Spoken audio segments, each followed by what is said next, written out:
নীলগিরি বান্দরবানের থানচি উপজেলা অবস্থিত মেঘে ঢাকা এক স্বর্গীয় স্থান, যা বাংলাদেশের দার্জিলিং নামেও পরিচিত,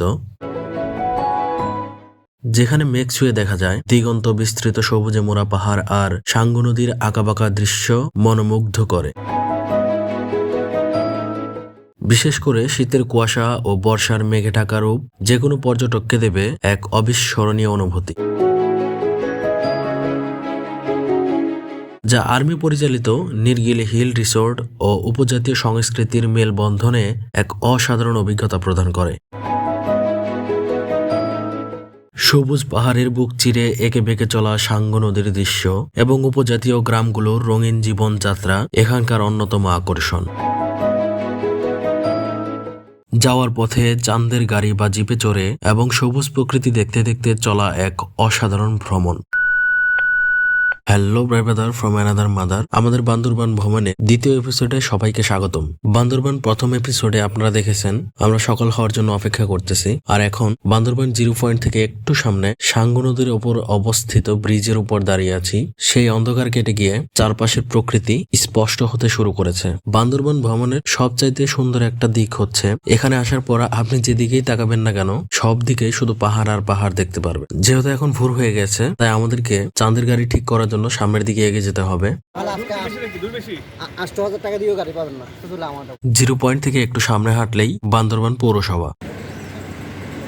পৌরসভা পার হয়ে আসতে পরে এরকম চাঁদের গাড়িগুলো দেখবেন লাইন বাই লাইন সিরিয়াল ধরে দাঁড়ায় আছে।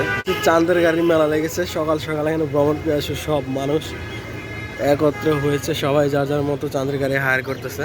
আর এখানে চাঁদের গাড়ির সিস্টেমটা হচ্ছে আপনাকে মাথা পিস নেয় না, এখানে হচ্ছে একটা গাড়ি হচ্ছে পুরোটাই ভাড়া করতে হয় এবং সেটা আপনারা যে কয়জন যেতে পারেন আর এখানে হচ্ছে পার পার্সন বা মাথা পিছু এভাবে হিসেব করে নেয় না চাঁদের গাড়িতে। দিনের মতো আমাদের প্ল্যান হচ্ছে আমরা এখান থেকে চাঁদের গাড়ি ভাড়া করব এবং আমরা যাব হচ্ছে থানচি। সারাদিন থানচিতে ঘুরবো, এর আশেপাশে বিভিন্ন লোকেশন গুলোতে ঘুরবো। এটা হচ্ছে আমাদের প্রথম দিনের প্ল্যান। এখন আমাদের গাড়ি হায়ার করা চলতেছে, যাত্রী সেবা কেন্দ্র, যাত্রী ছাউনি। এখানে আসলে আপনারা মোটামুটি সব চাঁদের গাড়িগুলো পেয়ে যাবেন এবং মনিচ্ছা মতো দামাদামি করে, ড্রাইভারদের সাথে দামাদামি করে আসলে এখান থেকে চাঁদের গাড়ি ভাড়া করে নিয়ে আপনি আপনার গন্তব্যে পৌঁছাতে পারবেন। আমাদের গ্রুপে যেহেতু 5 জন ছিলাম, তাই আমরা একটু ঘোরাঘুরি করে আরো কয়েকজন পর্যটককে খুঁজে বের করেছি যাদের উদ্দেশ্য থানচিতে যাওয়া। যেহেতু চাঁদের গাড়ি অল্প কয়েকজনে ভাড়া করা অনেকটা ব্যয়বহুল, তাই আপনারা যারা বান্দরবান থেকে থানচিতে যাবেন তারা অবশ্যই এখানে আসার পর গ্রুপ খুঁজে নিতে পারেন, যাতে করে আপনার কস্টিংটা কমে যাবে। বান্দরবান থেকে থানচির চাঁদের গাড়ির ভাড়া হচ্ছে 7,500 থেকে 8,000 টাকা। তো আমাদের গাড়ি ঠিক করা শেষ, আমরা এখন সকালের হালকা নাস্তা করে নিব, কারণ যাত্রা শুরু হয়ে গেলে মাঝপথে আমরা আবার খাবার পাবো কি না পাবো।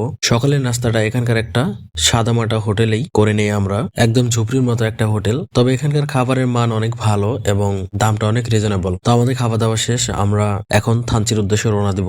যাই হোক, একটু পরে আমাদের চাঁদের গাড়ি ছেড়ে দেয় থানচির উদ্দেশ্যে। যাত্রা শুরু হওয়ার কিছুক্ষণের মধ্যেই দৃশ্যমান হতে থাকে পাহাড়ের ঢালু রাস্তা এবং ঘন কুয়াশার চাঁদ। যত সময় গড়িয়ে যাচ্ছে আমরা শুধু উপরের দিকে উঠতেই আছি এবং কুয়াশার পরিমাণটাও যেন ততই বেড়ে চলেছে। কিছু দূর যাওয়ার পরে মনে হচ্ছিল এটা এখন আর কুয়াশা নাই, ঝিরি ঝিরি বৃষ্টির মতো পড়তেছে। কিছু দূর পর আমাদের সামনে পড়ে প্রথম চেকপোস্ট। এখানে আসার পর সবারই আইডি কার্ডের ফটোকপি এগুলো জমা দিতে হয়। আমাদের প্রথম চেক পয়েন্টের কাজ শেষ।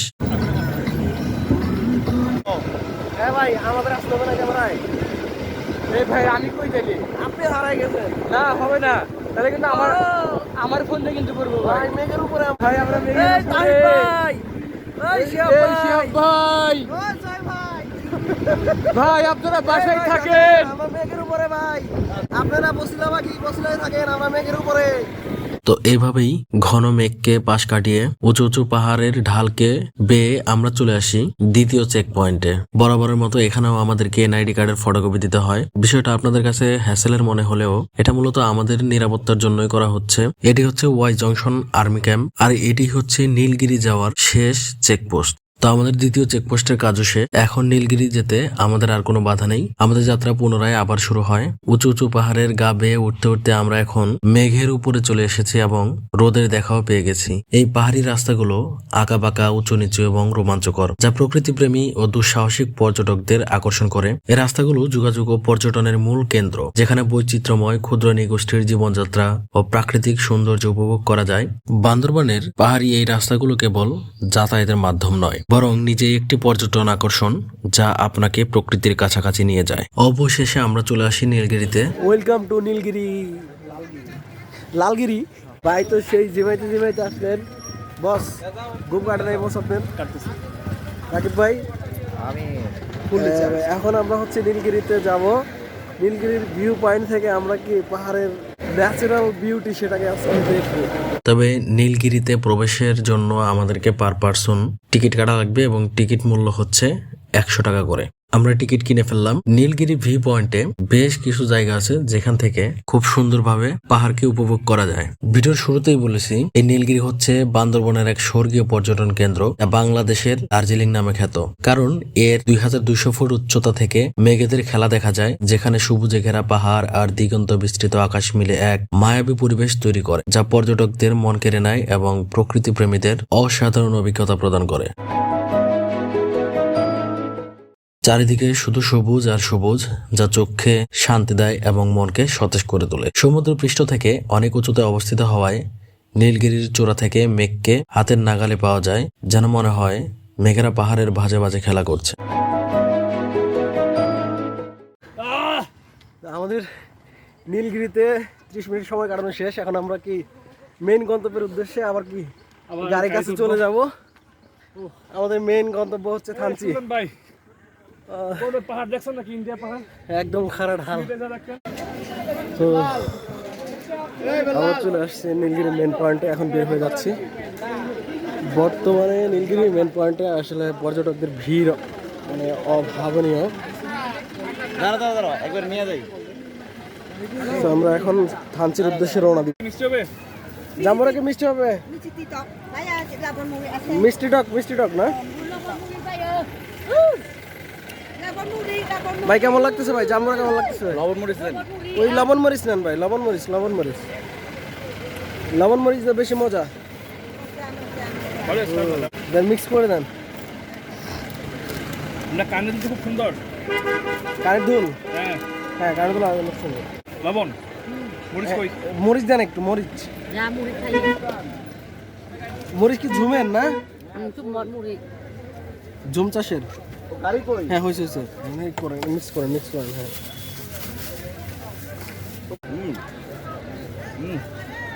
আর এখন ঝুমের চাষ করা জাম্বুরা খাচ্ছি ভাই। টেস্ট অসাম ভাই। ভাই বলেন তো টেস্ট কেমন ভাই? বলেন তো। অস্থির, ফাটাফাটি।